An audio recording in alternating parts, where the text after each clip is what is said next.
Los jefes de agencia estaban sentados en el piso con computadoras, viendo internet. En un momento dado, yo veo pasar un carrito como en el Titanic, cuando pasan el carrito de los postres. Un carrito con postres. Starbucks estaba funcionando allí. ¿Cuánto fue esto de que 2 semanas y media después de María, 3 semanas. Y yo dije, si esta gente está aquí y no ha visto lo que yo he visto en 3 semanas que me tiré a la calle, de haber ido a Maunabo y ver casas incrustadas en la montaña, de ver gente que te colapsa encima porque tienen un colapso emocional, porque lo perdieron todo. Si estos son los que están tomando decisiones, ellos no saben lo que está pasando en Puerto Rico. Lo que hicieron fue centralizaron la respuesta y no respondieron. Eso fue lo que pasó.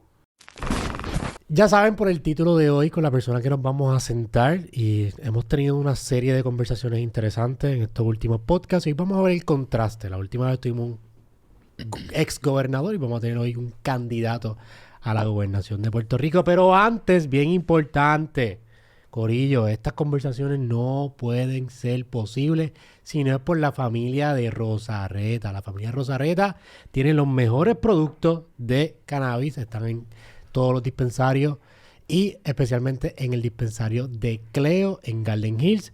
Si ustedes me están preguntando, Yocho, ¿a dónde yo puedo conseguir esos cartridges tan lindos que tú tienes? Tienes que pasar por Garden Hills en Cleo y los vas a encontrar. Esto está en $25 el disposable. Medio gramito, pueden pasar y pueden consumir sus productos de Rosarreta. Juan, gracias por estar aquí. Brother, gracias a ti 1,000,000 por la invitación y un placer poder tener este diálogo contigo, ¿verdad? Así que pregunta, tira para adelante y vamos a ver cómo surge. Has hecho muchos podcasts, has hecho diferentes podcasts y he visto tus conversaciones. Voy a tratar de evitar el tema del estatus porque siento que esa es cool. La conversación que todo el mundo trata de tener. Claro. Quiero irme un poquito más deep en cuáles son las cosas que podemos trabajar una vez ganen la gobernación en ese universo donde ganen. Mira, mano, yo pienso que aquí hay que limpiar la casa. Aquí hay que poner la casa en orden, sacar los mercaderes del templo. Aquí ha habido un problema de corrupción, lo que tiene que ver con educación, salud, lo que tiene que ver con desarrollo económico, tiene que ser prioridad. Pero hemos visto, típicamente, de hecho, ahora cuando venía camino a estar contigo, cómo allegados del gobernador están en un proceso de que ya fueron convictos por corrupción y entonces están tratando de negociar unas sentencias menos severas. Yo pienso que el país no se merece eso y por lo tanto mi compromiso con Puerto Rico es limpiar la casa.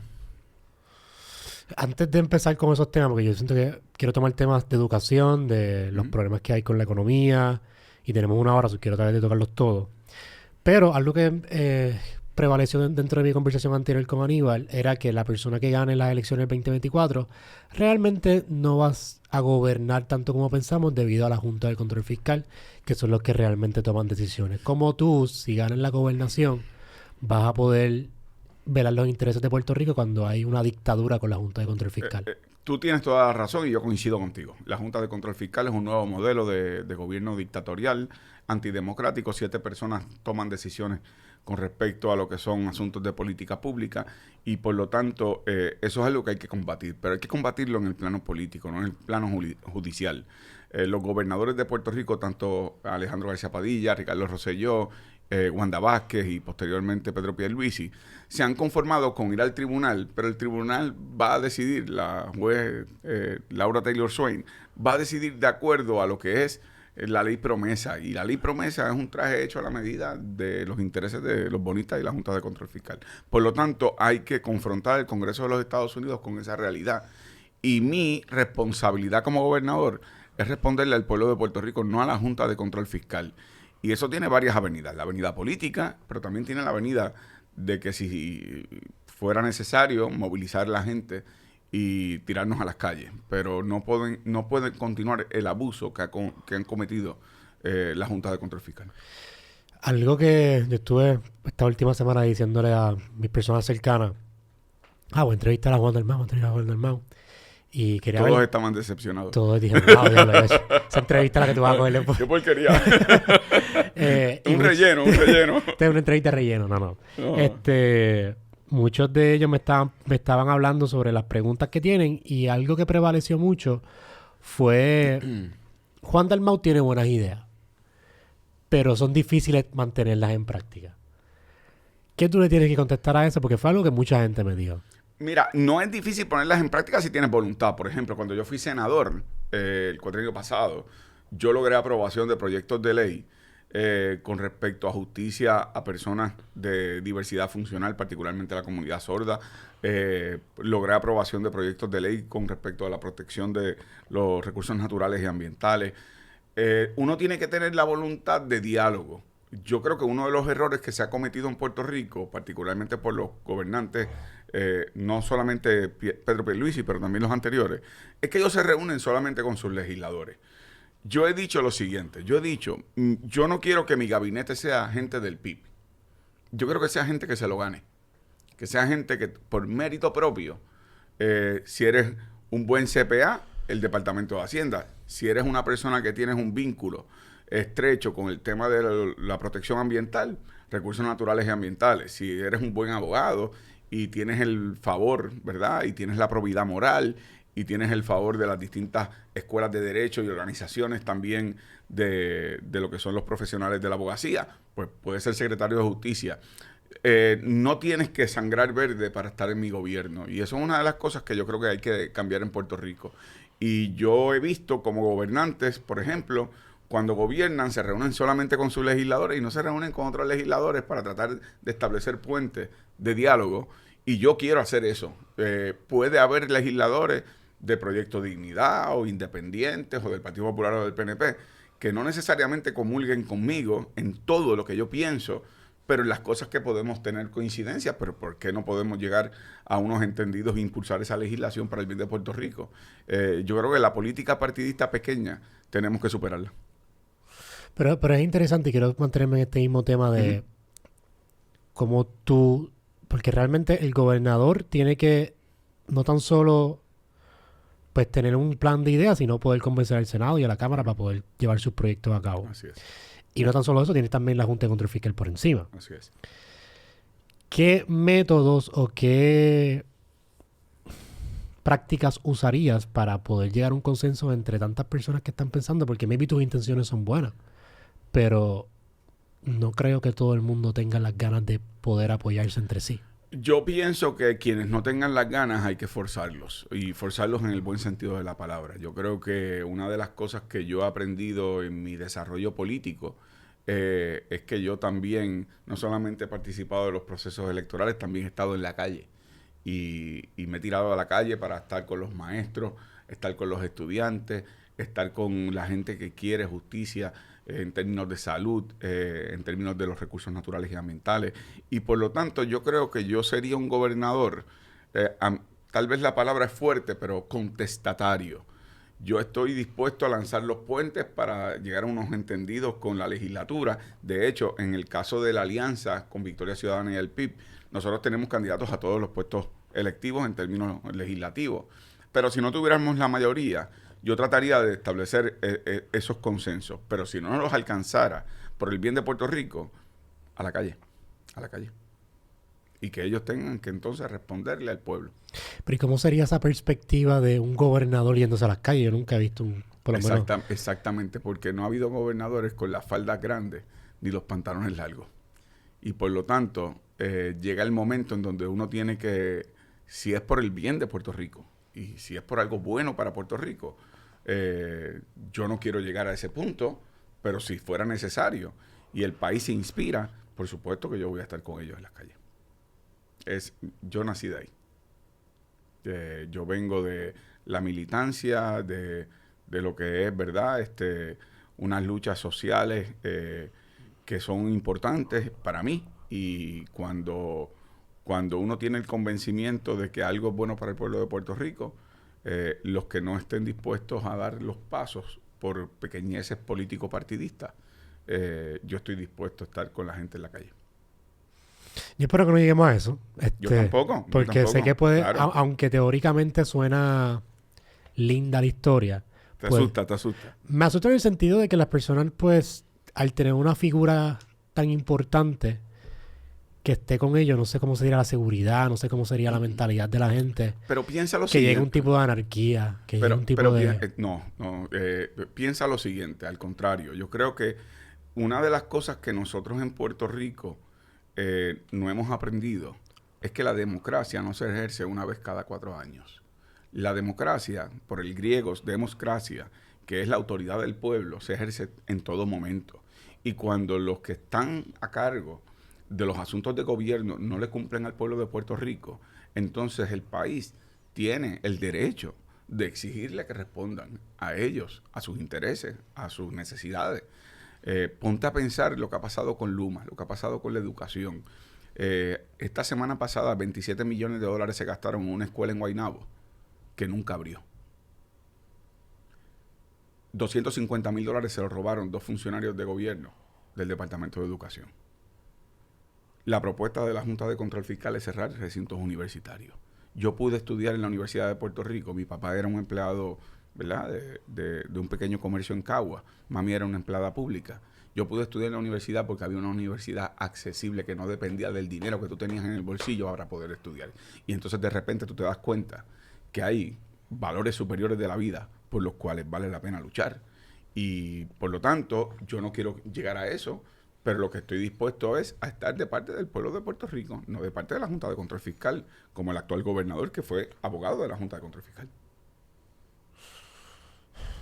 Yo he hablado mucho en estos los podcasts anteriormente, pero sí he tenido una narrativa de que depende de quién gane la gobernación este año, es si yo me quedo en este país o no. Porque he perdido la... No quiero decir la esperanza, pero sí he estado cansado del mismo narrativa una y otra vez, constantemente, y no llegar a nada. No llegar a... O sea, a los 4 años, todo el mundo promete, todo el mundo habla, pero cuando llegamos, no pasa. Y no sé si es culpa del individuo que gana la gobernación. Pienso que el sistema te hace bien difícil tú poder hacer los cambios que tú quieres. Tiene que ver con el individuo, tiene que ver con el sistema, pero te voy a decir lo siguiente. Eso que tú me expresas, yo llevo muchos años visitando escuelas superiores y universidades. Y te puedo decir, por ejemplo, la semana pasada yo estuve en el Colegio de la Milagrosa en Mayagüez, yo estuve en Sidra, yo estoy visitando todo el tiempo escuelas superiores. Y esa es la principal preocupación de muchos jóvenes. No se quieren ir de Puerto Rico. Las circunstancias lo llevan o las llevan a tenerse que ir. Y por lo tanto, a mí me gustaría 2 cosas, y eso está en mi programa de gobierno. Número 1, el que te puedas quedar en Puerto Rico, que puedas tener tu empresarismo personal, que puedas desarrollarte económicamente.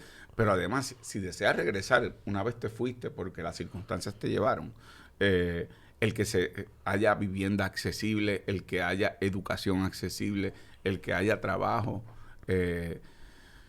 Yo te voy a decir lo siguiente en esta reflexión, y mano, me voy a soltar contigo porque esto es importante. En Puerto Rico hay menos población que nunca antes, pero hay más dinero que nunca antes. El presupuesto es el más alto de lo que había habido en décadas anteriores. ¿Y cómo es posible que jóvenes como tú se tengan que plantear que se tienen que ir de Puerto Rico porque no encuentran oportunidades aquí? Eso no es justo. Y eso no es algo que yo creo que los gobiernos han estimulado. El que ustedes se queden, el que ustedes estén aquí. Yo tengo un hijo de 20 años, Gabriel Enrique. Sofía Isabel tiene 17. Yo quiero que se queden aquí. Yo quiero que produzcan para el país y que se sientan con calidad de vida y protegidos. Pero es algo que muchos jóvenes como tú se lo plantean y no hay una explicación. ¿Cómo es posible, por ejemplo? No quiero seguir, ¿verdad? La gota da la piedra mucho. El Departamento de Educación tiene $5,000 millones de presupuesto consolidado. Tiene menos planteles educativos que jamás en su historia. Tiene menos estudiantes que jamás en su historia y menos maestros que jamás en su historia. Con los peores niveles de aprovechamiento académico. Dime tú cómo pasó eso. Y pasó por la política partidista dentro del Departamento de Educación, pasó por la corrupción, pasó por la contratología, pasó porque hay que ayudar al amigo de la casa. No podemos seguir así, no podemos seguir así. Ese no es el país que merecemos. quiero, dentro de esa misma reflexión, tocamos varios temas que quiero tocar. Vamos a empezar primero con el desarrollo económico. Porque pienso que es lo más que me afecta ahora mismo. Yo soy papá. Yo tengo una nena de 2 añitos que cumple ahora recientemente. Perdóname, ¿cómo se llama? Luna. Luna Se llama. Ella, pues mi problema ahora mismo es cómo yo puedo producir dentro de, como dijiste, Puerto Rico es 3.4 millones de personas. Entonces es bien poco el mercado que hay. No hay muchas oportunidades para yo hacer. Y no ve, o sea, aparte de la librería de guías que hay de incentivos en este país, no veo cómo se puede estimular a corto plazo la economía para poder hacer un cambio drástico para jóvenes como yo o empresarios en general. ¿Qué traerías diferente a la mesa para poder estimular la economía de Puerto Rico? Primero que yo pienso que los niveles de las imposiciones de permisos para los que quieren abrir sus empresas o tener sus negocios son penalizantes. Cuando yo hablo con jóvenes en las escuelas superiores y universidades que me dicen, por ejemplo, yo quiero ser barbero, yo quiero abrir mi negocio, tal vez no quieren estudiar en la universidad porque quieran hacer su propio, empresarismo. El gobierno les hace la vida imposible. Lo segundo, aparte de agilizar esos permisos, el año pasado, Puerto Rico dejó de ganar 21 mil millones de dólares por exenciones contributivas. Y no todas fueron medibles. Es decir, no pudieron establecer si esos incentivos o exenciones contributivas le benefician a la economía de Puerto Rico y crean empleos. Entonces, cuantitativamente, Hacienda no sabe si las exenciones que dio, ¿cuánto produció? Exactamente. Y por lo tanto, el problema es que en Puerto Rico no hay unas métricas de cumplimiento. Yo prefiero que si hay unas que crean empleos y inyectan a la economía, pues que tengan los beneficios contributivos. Los que no, pues entonces reasignarlos a aquellos que puedan hacerlo. ¿Verdad? Y establecer más empleos y inyectar a la economía. Pero eso no se mide. Cuando yo fui senador, yo le pedí al Departamento de Hacienda que me divulgara cuáles eran los incentivos contributivos, quiénes se beneficiaban y cuántos empleos habían creado y cuánto inyectaban a la economía. Desde el 2012 no tenían esa estadística. Entonces, ponte a pensar tú tienes tu negocio, tú tienes este esfuerzo mediático. Si tú no mides lo que tú produces en este esfuerzo mediático, entonces, ¿qué va a pasar? Sí, o sea, y más bajito si yo vendo bizcocho y yo no sé cuánto me sale hacer el bizcocho y cuánto me produce. Pues, si tú tienes un restaurante y entonces de repente no supervisas a quién está administrando el restaurante y cuánto gasta y cuánto compra en alimentos y cuánto se pierde en alimentos y cuánto regala a las amistades que van al restaurante, bueno, pues te vas a la quiebra. Y eso pasó en Puerto Rico, nos fuimos a la quiebra por la irresponsabilidad de los gobiernos de turno, del bipartidismo rojo y azul. Qué interesante que cuando te pregunté de estimular la economía y ambas contestaciones tienen que ver con logísticas. Uh-huh. Algo tan sencillo de tener algún tipo de organización dentro de pudiera ser un cambio drástico en la economía del país. Claro. Hay otras iniciativas, ¿verdad? No tenemos solamente una hora. Pero, por ejemplo, la Universidad de Puerto Rico, al igual que las universidades privadas, pueden llegar a entendidos con empresas privadas en donde pueden darle a los estudiantes unos talleres o materiales para que vayan desarrollándose y cuando se gradúen ya tienen un resumen en donde ya sea que trabajen con esa empresa o puedan entonces buscar otros trabajos en otras empresas. Hay maneras de estimular el desarrollo económico en Puerto Rico. Pero desafortunadamente, y de nuevo, yo vine aquí a quitarme los guantes contigo. Aquí se ha glorificado la dependencia como algo positivo. Y la dependencia, obviamente, yo creo que hay personas que tienen unas condiciones socioeconómicas que merecen que se les ayude para elevarlos. Pero es para terminar con la dependencia, no para que se convierta en un ciclo permanente de que tú dependas del gobierno y dependas del gobierno y dependas del gobierno. 60% de la población en Puerto Rico depende de alguna manera de asistencia social. En Puerto Rico la fuerza laboral de un 40%. Es la más baja en jurisdicción alguna en este hemisferio. Sí, y ahí va con mi próxima pregunta. Hablaste de ese enlace de las empresas privadas y las universidades. Yo siempre he tenido compañías de tecnología. Y siempre he buscado ese esfuerzo de poder buscar estudiantes para hacer práctica dentro de mis empresas. Una narrativa que siempre prevalece cuando estoy en ese proceso es que los estudiantes les gusta trabajar en mi empresa porque son empresas interesantes. Aquí en Puerto Rico las industrias mayormente que se desarrollan son restaurantes, servicio, todo es casi servicio, al igual que call centers, que aquí hay un montón de call centers que están trabajando. ¿Qué tipo de industrias fomentarías más? Porque yo pienso que esa fuerza laboral, también del 40-60, es porque no hay muchas oportunidades de diversidad de cosas para hacer aquí. Tú o trabajas en servicio al cliente o trabajas en una agencia corporativa, pero no hay empresas aquí en este país que uno diga, wow, yo quisiera trabajar aquí en Puerto Rico. Un error que se ha cometido en el desarrollo económico del país es poner todos los huevos en una misma canasta. Antes era la idea de la agricultura, después era la idea de la industrialización, farmacéuticas, etcétera. Yo creo que hay que diversificar nuestra economía. Hay economías como en Singapur, Malta, Chipre, que han podido diversificar sus economías con fortalecer la manufactura, fortalecer la tecnología, fortalecer lo que tiene que ver servicios, lo que tiene que ver, ¿verdad? En distintas áreas y materias en términos económicos, no solamente poner todos los huevos en una misma canasta. Y una de las cosas que yo he planteado es que en Puerto Rico nosotros tenemos una riqueza regional, demográficamente hablando y geográficamente hablando. Por ejemplo, tú tienes la zona oeste. En el oeste tú tienes el RUM, el recinto universitario de Mayagüez. Tú tienes Aguadilla. Tú tienes las empresas de aeroespacial que están en todo la eso. aeroespacial que está en Aguadilla también. Tú tienes acceso a las Antillas mayores más cercanos, ¿verdad? República Dominicana, Haití, Cuba, Jamaica, por no decir Florida. Entonces, en la zona este tienes más una diversificación turística. Y entonces podemos desarrollar cada región. Por ejemplo, en la zona sur tú tienes un puerto de transbordo que no es un puerto de transbordo, así que no sirve como tal, pero deberíamos desarrollarlo como tal, porque nosotros tenemos unos accesos al canal de Panamá que nos permitiría entonces que ¿verdad? Las industrias manufactureras que creemos en Puerto Rico puedan entonces exportar productos incluso hasta Asia, porque tenemos ese acceso ahí. Sin embargo, aquí siempre se ha pensado 936. Bueno, primero agricultura, azúcar, café, primero azúcar, después farmacéutica y se acabó. O Hewlett Packard, la tecnología. No puede ser así. Tienes que diversificar con respecto a lo que es tu, ¿verdad? Tu haber. Y Puerto Rico tiene un gran haber, no solamente porque tenemos una mano de obra ilustrada, contrario a lo que nos han dicho a nosotros que los puertorriqueños son vagos, que no servimos, que somos brutos.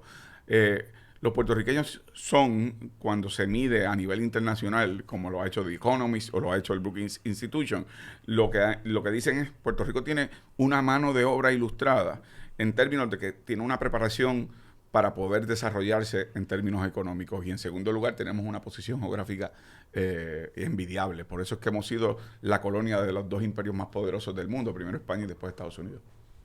Y además de traer... No porque somos lindos y sandungueros. Sí, exacto. Además de traer otras industrias, yo pienso que aquí se obvia mucho las cosas que funcionan. Por ejemplo, la empresa más exitosa en Puerto Rico se llama Rimas Entertainment. O sea, nosotros en la industria del entretenimiento tenemos una compañía que maneja miles de millones de dólares.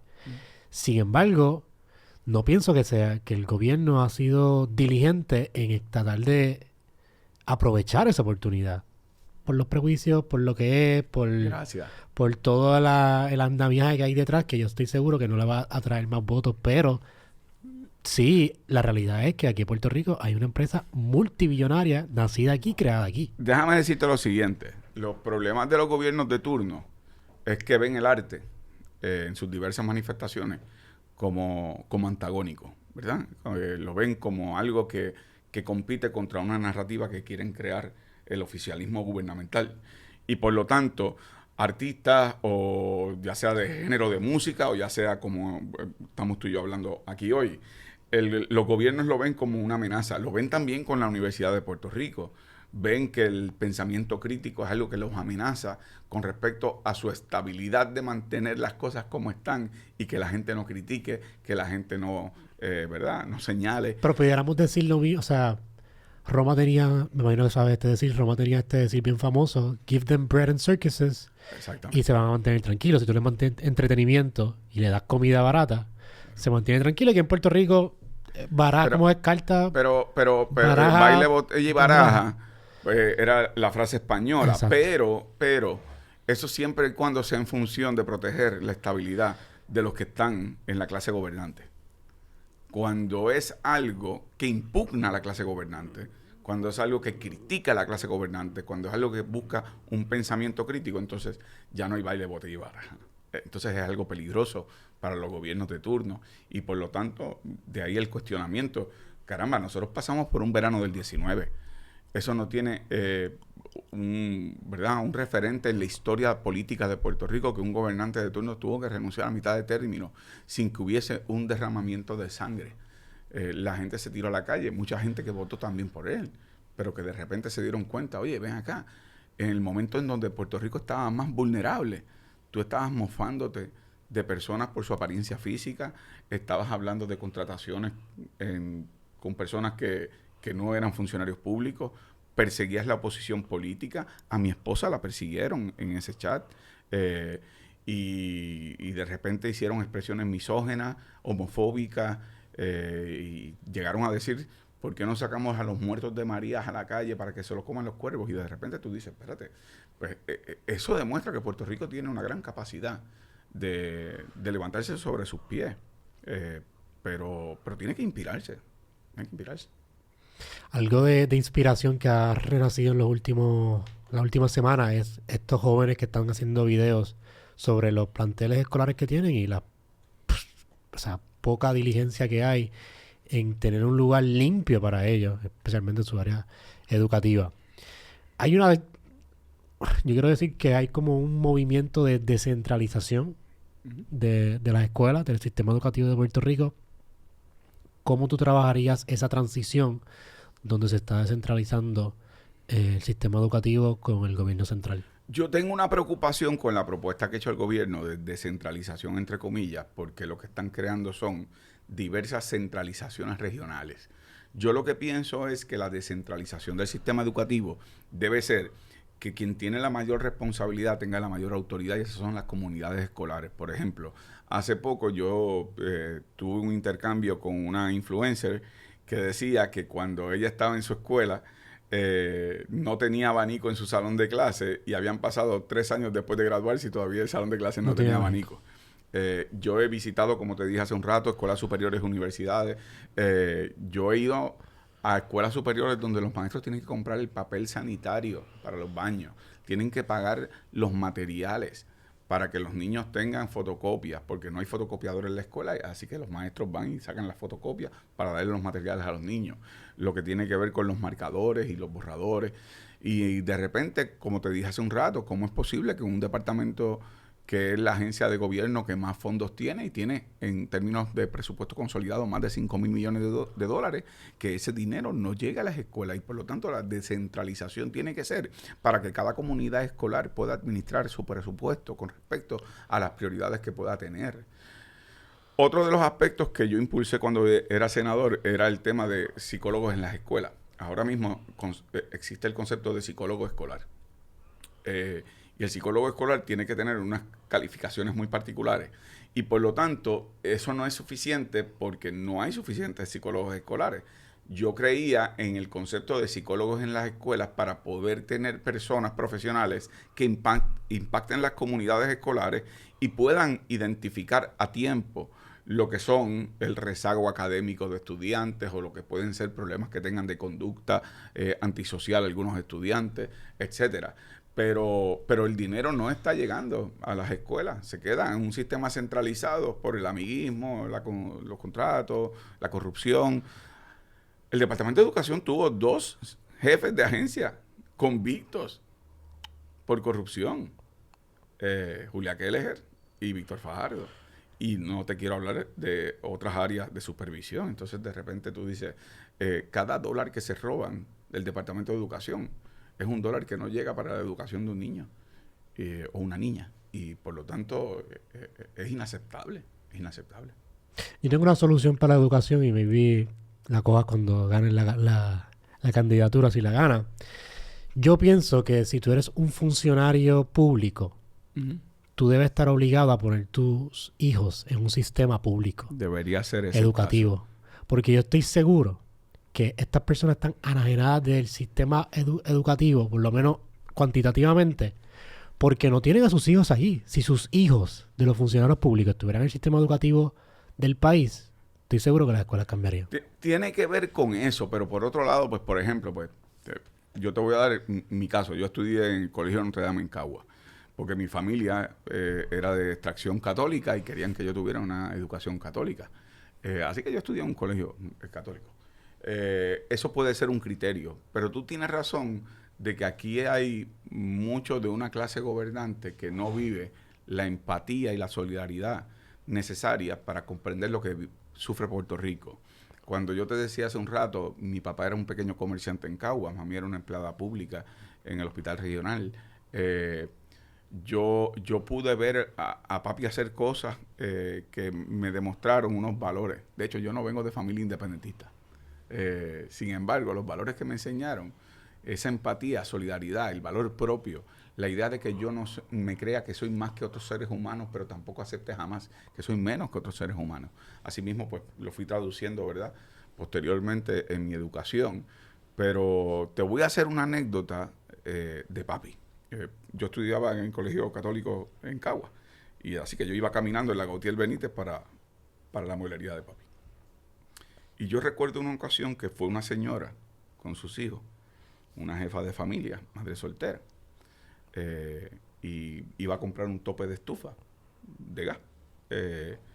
Y papi le fió el tope de estufa. Y cuando ella se fue, cuando estaba saliendo por la puerta, a mí no se me olvida, papi me dice, ella no me va a pagar eso, pero yo no le voy a quitar ese tope de estufa porque esos nenes van a comer caliente.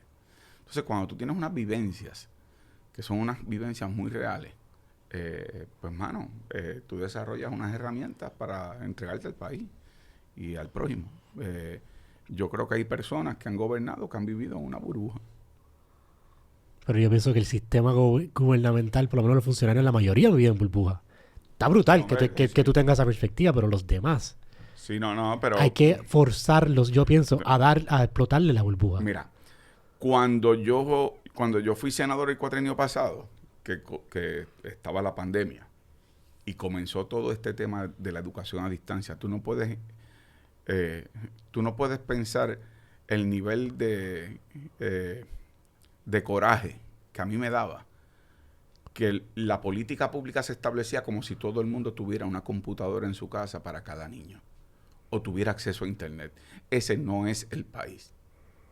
Y el que no ha estado en contacto con el país no puede establecer política pública, porque hay personas que tienen ese acceso, pero son en un nivel socioeconómico distinto a lo que es el pueblo de Puerto Rico, que vive en necesidad, pobreza, marginación, y por lo tanto tú no podías establecer una política pública donde había muchachos y muchachas que no estaban cogiendo clases porque no tenían acceso, no tenían computadoras, no tenían internet, sus padres, algunos que los crían sus abuelos, porque sus padres ya sea se fueron de Puerto Rico, ya sea que están en la cárcel, ya sea porque murieron, ya sea por lo que sea. Tú tienes que tener unos elementos de realidad social para conocer el país. Y si tú no has visitado y si tú no has visto el país, pues entonces te inventas esas cosas que no son reales. Y condenamos a una nueva generación de jóvenes al rezago académico, precisamente porque la gente que tomó las decisiones no tenía ese contacto en las venas de lo que el país estaba viviendo y vive. Me estoy desahogando contigo. Sí, no, tranquilo, créeme, que estoy aquí estoy en las mismas. Estoy tratando de llevar esta conversación sin que se me agüen los ojos, porque ese sentimiento yo lo he tenido. Claro. Yo lo he tenido y es frustrante ver cuánta gente pasa necesidad, sin embargo, ellos como quiera confían en estos funcionarios.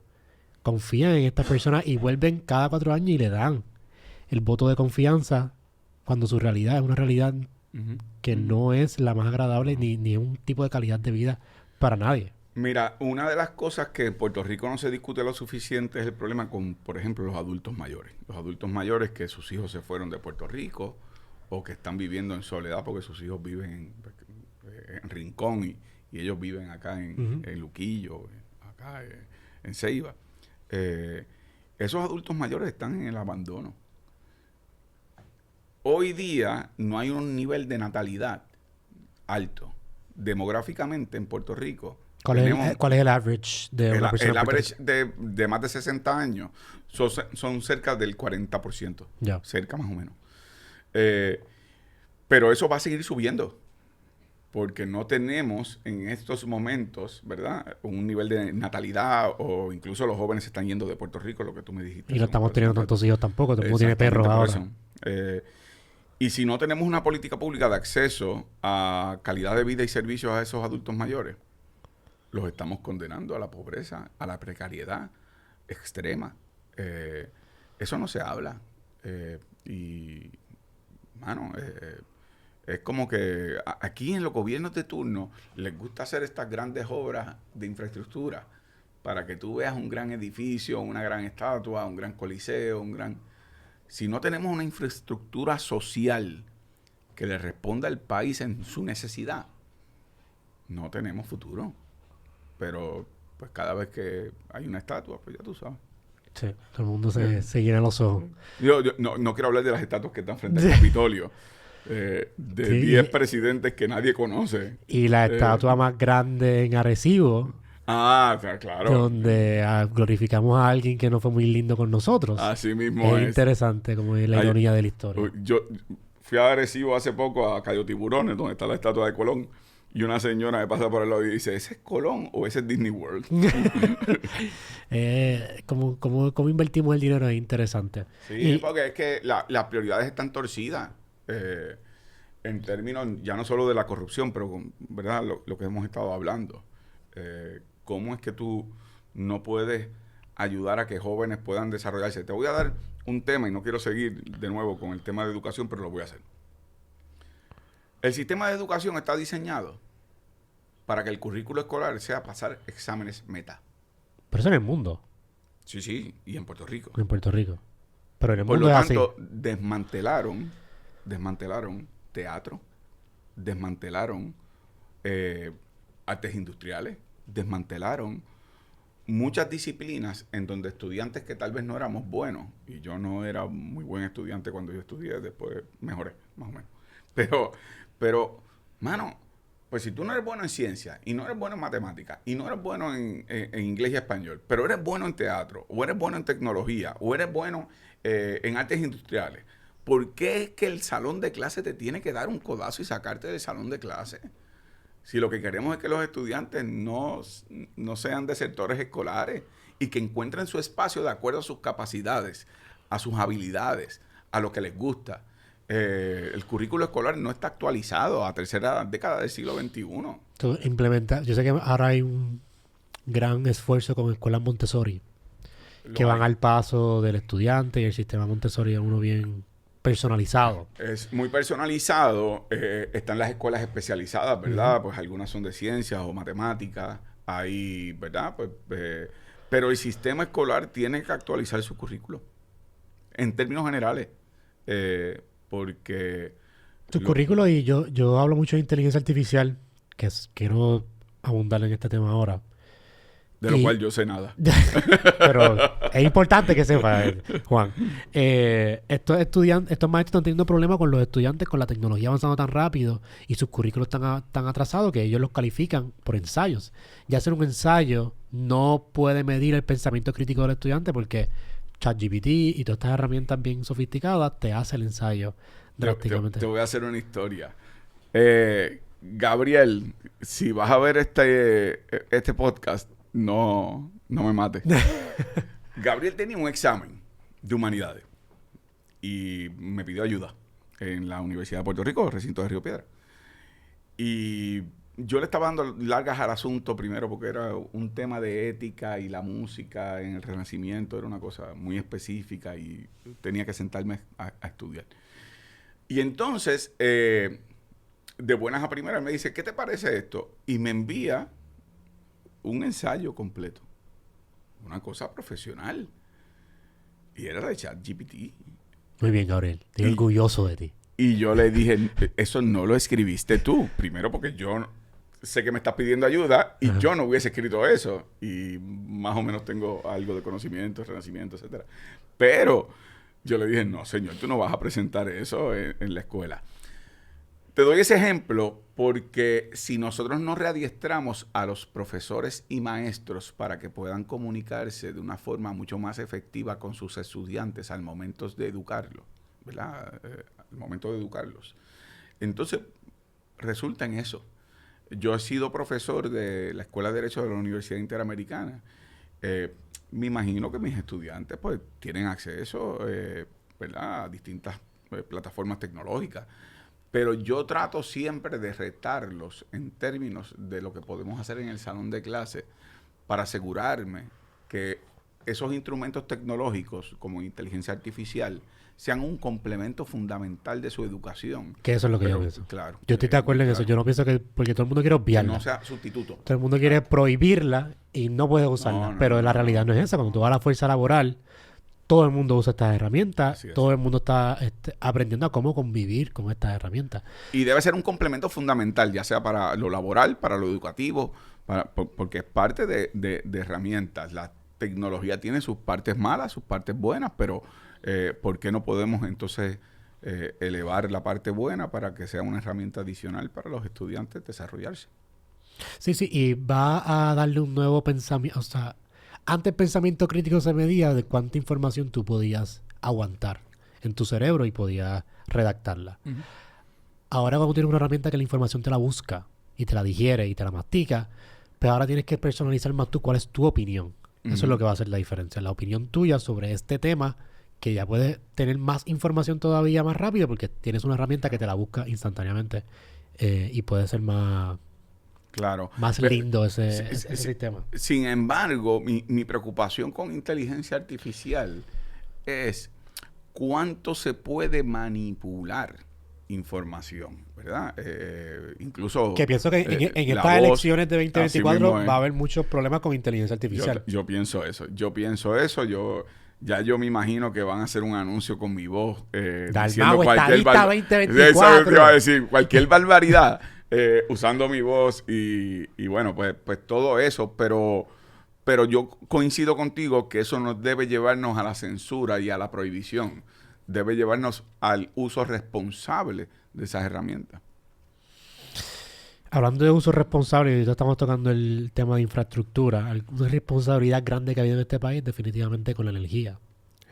La producción de energía en este país no tan solo es ineficiente lo que existe, sino que a mí me parece estúpido que ahora se incentive a las personas a ellos mismos ser autosuficientes en el sentido de que mi sistema eléctrico no sirve, te va a subir el costo de la luz, te va a cobrar más contribuciones, pero tu responsabilidad es poner placas solares y te estoy dando incentivos y te estoy tratando de llevar a que tú te resuelvas por ti mismo.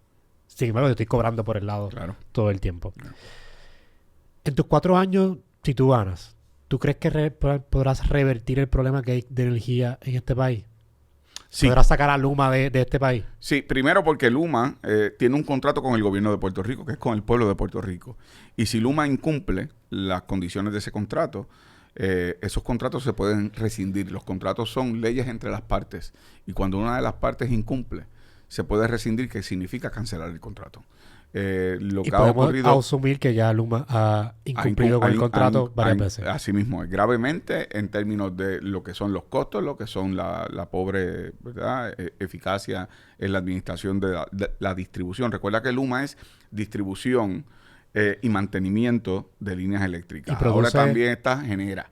Genera es otra empresa, que esa es la de generación de energía. Genera PR. Genera PR. Pero yo pienso que Puerto Rico tiene como un valor geográfico el que nosotros tenemos acceso al sol. Y por lo tanto, la idea de que podamos dar los pasos y pues organizaciones como Queremos Sol, entre otras organizaciones ambientales, han planteado que para el 2050 podríamos tener, de aquí a 20, 25 años, podríamos tener un sistema energético ¿verdad? Suficiente, que sea de energía renovable, con placas solares en los techos. Es algo lograble. Lo que, por ejemplo, una de las propuestas que yo he hecho son las microredes, comunitarias, ¿verdad? Una de las experiencias que yo tuve hace poco, que yo visité el recinto universitario de Mayagüez, es que allí tienen un programa energético brutal, lo cual tiene un nombre terrible, es de energía nuclear, pero no, es de energía renovable. Y ellos, cuando ocurrió María, establecieron unos pequeños locales, ¿verdad? Unos hubs de energía. Como unos booths de energía renovable, donde tú podías en tu comunidad cargar tu teléfono, podías calentar comida, había una pequeña nevera que podías tener medicamentos. Esos son iniciativas que se pueden replicar, que surgen de aquí, del recinto universitario de Mayagüez, y el gobierno no utiliza ese conocimiento para desarrollar ese tipo de tecnología. Y lo que ha ocurrido con Luma y lo que ha ocurrido con Genera es lo siguiente. Después de María, el gobierno federal asignó decenas de billones de dólares. Así que alguien quería ganarse ese dinero. Y ahí está Luma. Y ahí está Genera. Eso es todo. ¿Por qué no pasó antes? La Autoridad de Energía Eléctrica tenía sus imperfecciones y tenía su problema de politización político-partidista al momento de establecer quiénes eran supervisores, etcétera. Y los gobiernos de turno usaron a la Autoridad de Energía Eléctrica como si fuera una ATH político-partidista. Oye, pero tan pronto pasó María y asignaron los billones, de repente apareció primero Cobra, ¿te acuerdas? Whitefish. Whitefish. Y entonces Luma y Genera para llevarse ese dinero. Todo. Yo estaba de acuerdo con la privatización en aquel momento porque yo pensé en competencia, que eso es lo que no hay aquí. No, Tenemos eso fue un engaño, brother. Tenemos un monopolio, realmente con otro nombre, privado, que es peor todavía, que no es eficiente y es el único. Es un monopolio único donde ellos son los únicos que proveen energía. Los gobiernos de turno le han ganado a Carlitos Colón en el campeonato universal de la incompetencia. Porque solamente en Puerto Rico se han podido quebrar 3 monopolios. La Autoridad de Energía Eléctrica, la Autoridad de Puertos y la Autoridad de Acueducto y Alcantarillado. Un monopolio quebrándose. Wow, qué interesante. ¿Tú sabes lo que es que tú tengas el único garaje de gasolina en el pueblo? El único que todo el mundo cuando salga tiene que echar gasolina en tu garaje y tú lo quiebres. Eres un campeón universal. Solamente Carlitos Colón. Qué incompetentes, ¿verdad? Eso, cuando lo describes así, demuestra la incompetencia. Pero la incompetencia porque una y otra vez se los robaron y se los llevaron y porque se los repartieron y porque usaron los fondos que se asignaban de forma inadecuada. Así que yo pienso que la energía eléctrica, al igual que acueducto alcantarillado, al igual que la salud y educación, deben ser tratados como derechos humanos y por lo tanto no deberían estar sujetos a los vaivenes del mercado. Un problema también con la energía, y tiene que ver con nuestra posición geográfica, es el problema que tenemos con los huracanes, con el cambio climático que está ocurriendo, y cada año se pone más caliente, por ende hay hasta una categoría nueva, que van a ser de super huracanes. Ya la categoría 5 no da para lo inmenso que van a ser estos... Vienen menos, más fuertes. Eventos más atmosféricos, sí. ¿Cómo nos prepararíamos o cómo tú piensas que Puerto Rico se puede preparar en su infraestructura contando todos los puntos? Fuera de energía, que ya tocamos un punto de energía. Puerto Rico tiene un sistema de... Las casas son bien difíciles, o sea, no están construidas correctamente, las carreteras no se digan. ¿Cómo podríamos prepararnos para esto que va a pasar inevitablemente? Primero, que la crisis climática es ciencia. Eso no es hechicería, eso no es teoría. Es una realidad. Segundo, que nosotros tenemos que establecer unas reservas agrícolas y unas reservas de recursos naturales y ambientales. Tenemos que aprobar una moratoria para evitar la construcción en la zona del litoral, la zona costera, para evitar que este tipo de fenómeno pueda afectar más la propiedad o la vida. Pero en términos del plan de respuesta, yo he propuesto que eso tiene que salir de las comunidades. Tú eres muy joven, así que yo creo que tú no te acuerdas cuando antes había la defensa civil. Yo tengo 25 años. Tú tienes 25 años, no, yo estoy viejo. Yo soy un bebé todavía. Yo tengo medio siglo. Todavía me siento mal. ¿Qué año fue esto? Defensa civil. Para la década del 80, del 90, existía la defensa civil. La defensa civil eran una organización comunitaria en donde la respuesta cuando venían huracanes, por ejemplo, yo recuerdo cuando el huracán Hugo, que tú no habías nacido tampoco. No, sí, Hugo. Me siento No, mal. George Como, fue. No, George fue no, 98. George es 98. Pues exacto, Hugo no. Yo sí, te digo no. George para acá. Mano, me siento... Vamos a cambiar el tema, brother. La defensa civil respondían. Pero respondía a nivel comunitario. Había unos líderes comunitarios que establecían unos planes para responder de acuerdo a las realidades de esas comunidades. Hay unas comunidades que son inundables, hay unas comunidades que pueden quedarse desconectadas porque si hay ¿verdad?, un derrumbe, pues no tienen carreteras para llegar. Hay comunidades que su necesidad es otra. Tenían en las áreas de los centros comunales, tenían plantas eléctricas o tenían suministros para poder responder a ese tipo de fenómenos.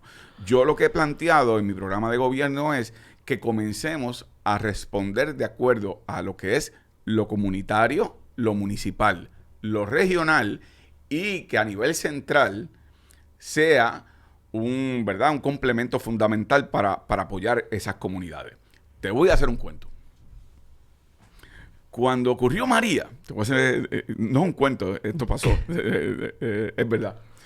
Cuando ocurrió María, yo me tiré por todo Puerto Rico, porque como no había comunicación telefónica, yo quería saber cómo estaba, ¿verdad?, mis legisladores y legisladoras municipales, el liderato del partido. Así que yo visité todo Puerto Rico. Tuve 2 semanas y media en eso. Y entonces pasó lo siguiente. Empezaron con la majadería en algunos medios de comunicación. ¿Y dónde está el PIB? ¿Y qué está haciendo el PIB? ¿Y qué está el... Entonces yo dije, me caso en nada, mano. Pues entonces decido, pues voy a ir a los medios de comunicación para explicar que estoy visitando los pueblos, a los legisladores municipales, a los comisionados locales y a los líderes de base para que se hagan, ¿verdad?, disponibles para ayudar en sus comunidades y en sus municipios. Y los medios de comunicación estaban en el centro de convenciones. Así que yo tuve que ir al centro de convenciones. Cuando llego al centro de convenciones, en el centro de convenciones había aire acondicionado. Los jefes de agencia estaban sentados en el piso con computadoras, viendo internet. En un momento dado, yo veo pasar un carrito como en el Titanic, cuando pasan el carrito de los postres. Un carrito con postres. Starbucks estaba funcionando allí. ¿Cuánto fue esto? A 2 semanas y media después de María, 3 semanas. Y yo dije, si esta gente está aquí y no ha visto lo que yo he visto en 3 semanas que me tiré a la calle, de haber ido a Maunabo y ver casas incrustadas en la montaña, de ver gente que te colapsa encima porque tienen un colapso emocional, porque lo perdieron todo. Si estos son los que están tomando decisiones, ellos no saben lo que está pasando en Puerto Rico. Lo que hicieron fue centralizaron la respuesta y no respondieron. Eso fue lo que pasó. Y por lo tanto, yo creo que la respuesta debe ser comunitaria, municipal, regional, y que el gobierno central sí tenga una obligación para poder asistir, ¿verdad?, en ese tipo de respuestas y adiestramientos, etcétera. Pero no tenían idea de qué estaba pasando en el país. No tenían idea. Casi puedo decir lo mismo actualmente del sistema de salud de este país. El sistema de salud, y esto te lo digo por experiencia propia, mi nena no le han conseguido un diagnóstico desde que nació. Piensan que tiene algo y no saben que tiene. Yo he ido a cuánto especialista existe, he hecho cuántas cosas existen. Sin embargo, el plan médico de este país, y es privado, no es que esté reforma, no cubre. Cada cosa siempre hay una justificación de por qué no me van a cubrir esto, por qué esto no se puede. ¿Cómo mejoraríamos el sistema de salud en este país? Y no tan solo para nosotros los jóvenes, sino para, como mencionamos al principio del podcast, hay una gran mayoría de personas mayores en este país que el sistema de salud de ellos no los protege y no hay especialistas en este país para muchas de las condiciones que hay. Mira, déjame compartirte esto. No sé si lo sabes, pero mi hijo Gabriel, que tiene 20 años, fue diagnosticado a los 12 años con leucemia linfoblástica aguda. Eso es un cáncer en la sangre. Y Gabriel tuvo 2 años de quimioterapia. Afortunadamente está muy bien, está saludable, está fuertísimo, está grandísimo. Y las oraciones llegaron y todo está bastante bien. Lo que tiene que hacer es ponerte a estudiar. Pero... Y usa ChatGPT. Y dejar el ChatGPT. Pero te digo eso porque Gabriel lo atendieron en el hospital pediátrico, aquí en Puerto Rico. Yo lo hubiese llevado a la luna, donde fuera, para curarlo. Había veces que a Gabriel tenían que hacerle la espinal, que es ponerte una inyección, el espina dorsal, y eso requiere que te pongan un gel, que es como un anestesiante, para que no te duela cuando te inyectan. Y en el hospital pediátrico no tenían ni eso. Así que los que podíamos pagarlo, ¿verdad? Mi esposa y yo, lo pagábamos, lo comprábamos privado, ¿verdad? En una farmacia y lo dejábamos allí para que otros padres lo usaran para sus niños.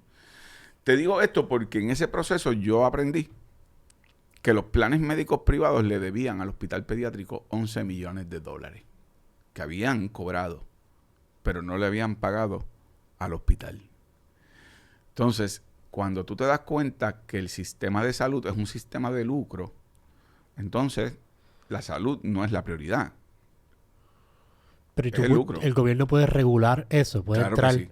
Mi propuesta es un plan de salud administrando los fondos federales, los fondos estatales y las aportaciones patronales que se hacen cuando te pagan los planes médicos tus patronos, en donde haya una corporación privada que no sea del gobierno, que no sea el Departamento de Educación, que no sea político partidista y que quienes administren esos fondos sean personas que son los actores del proceso de salud en Puerto Rico, es decir, pacientes, proveedores de servicios, laboratorios, farmacias, hospitales, etcétera, pacientes de impericia médica, que administren esos fondos y que esos fondos se paguen directamente al proveedor de servicios, es decir, al médico, al hospital, etcétera.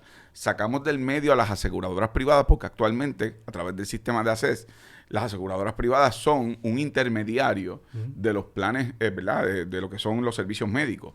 Y eso es algo que es una propuesta. En Massachusetts tienen un sistema más o menos así.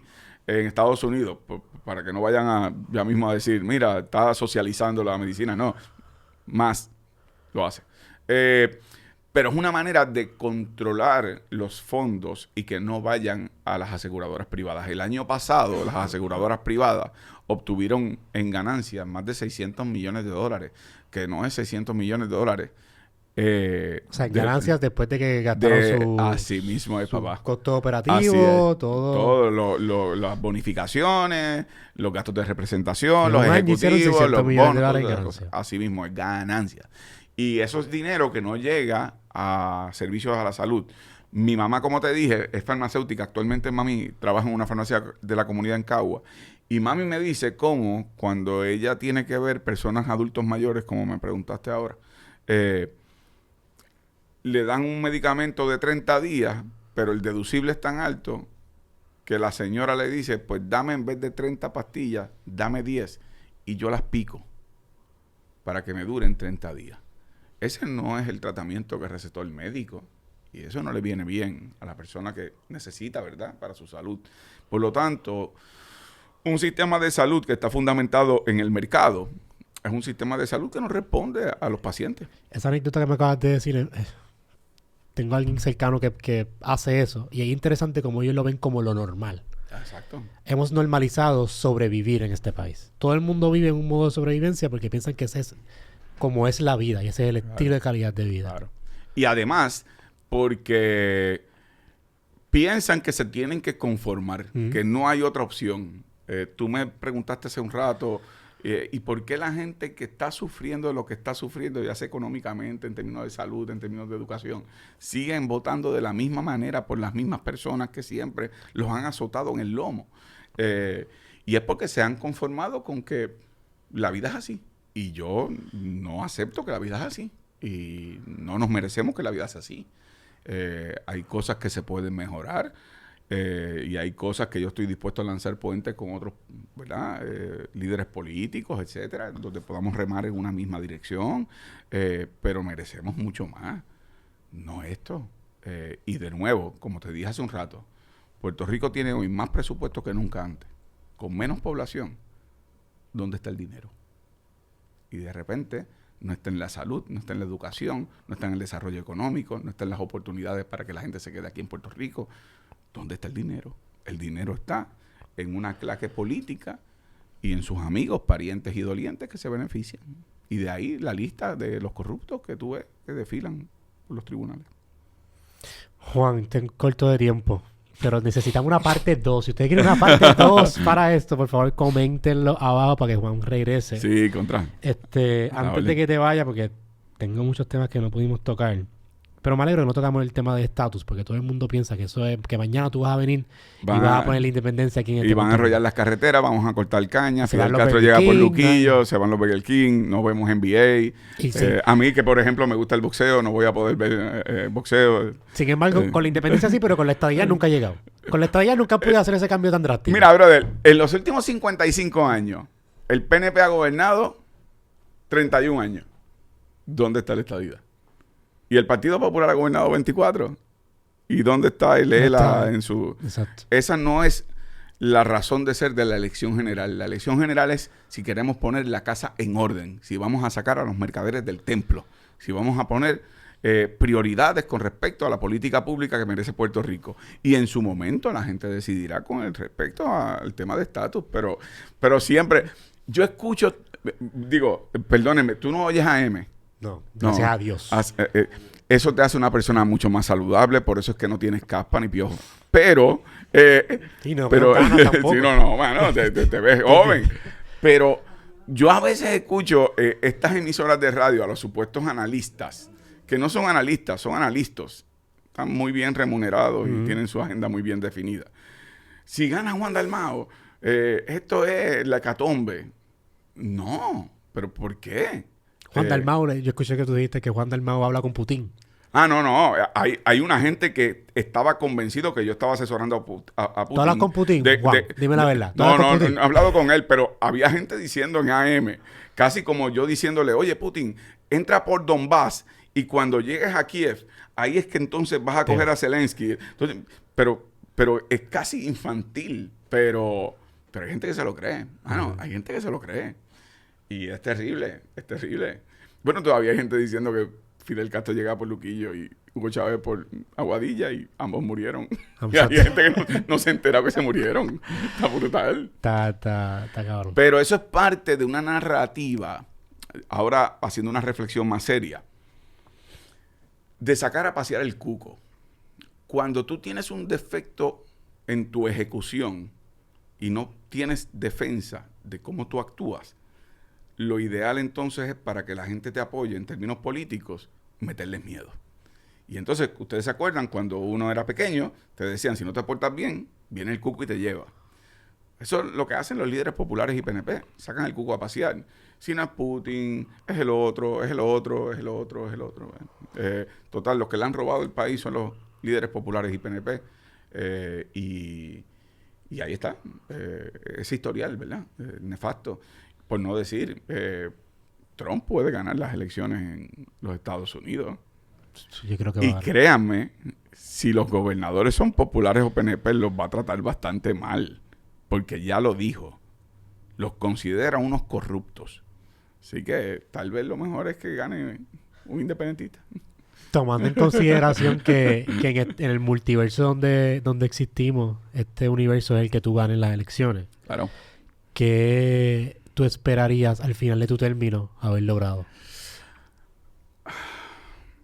Yo aspiro a haber logrado un país mucho más justo.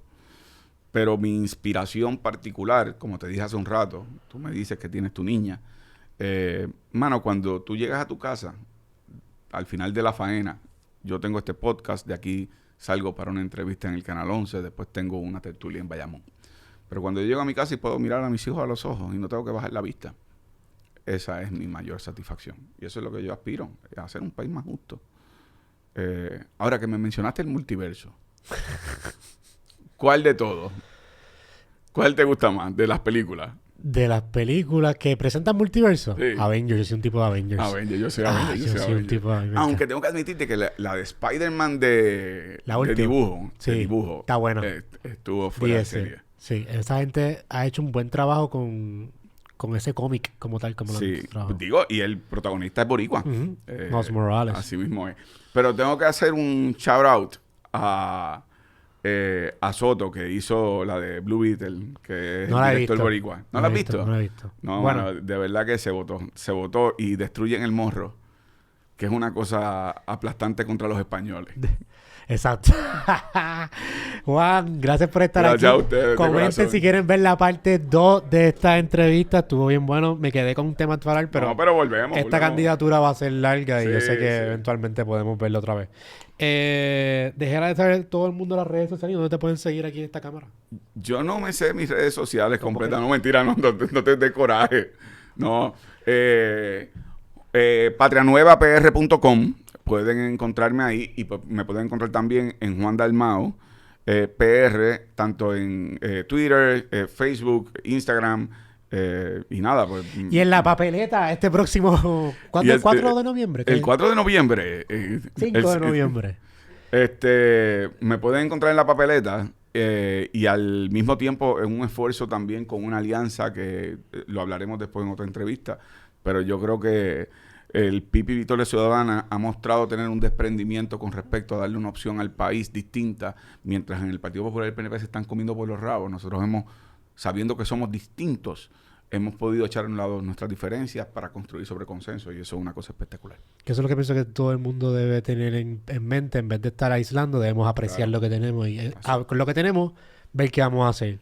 Juan, gracias Brother, por venir. Gracias, hermano. Gracias por esta conversación. Espero que a todos ustedes les haya gustado. Si está viendo esto en YouTube, no se olvide de suscribirse y de darle a la campanita. Si está corriendo, si está en el gym, si está en el carro, apague la radio, que ya Molusco no está, y escuchen el mejor podcast del universo. Soy un Glitch Podcast. Que tengan un bonito día, una bonita tarde, una bonita noche. Nos vemos la próxima semana.